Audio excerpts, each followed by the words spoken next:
Pemirsa, pawai Pesta Kesenian Bali PKB ke-39 dipastikan tidak dilepas oleh Presiden RI Joko Widodo, melainkan Menteri Dalam Negeri. Kendati demikian, persiapan tetap dilakukan dengan maksimal oleh panitia maupun seniman.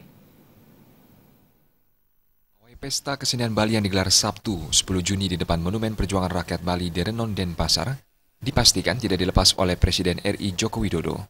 Pawai akan dilepas Menteri Dalam Negeri didampingi Menteri Pariwisata. Hal ini tentu tidak menyurutkan antusiasme seniman untuk tetap tampil dengan maksimal. Bahkan sejak siang, kontingen yang akan mengikuti pawai telah menggelar gladi.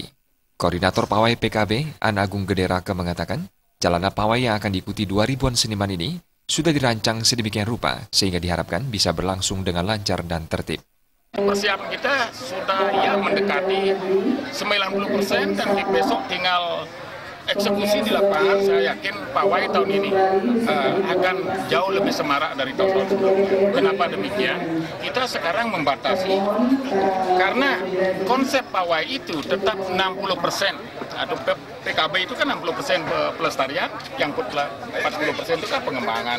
Nah, akhirnya kita bagaimana membangun kondisi yang 60% itu agar bisa juga memberikan warna baru terhadap Pesta Kesenian Bali ini, khususnya pawai. Nah, makanya sekarang di pawai itu kita juga memasukkan unsur-unsur tradisi. Tradisi kita masukkan, tradisi kabupaten kota. Tradisi yang ada di kabupaten kota itu yang memiliki perbedaan satu dengan yang lainnya. Nah, berarti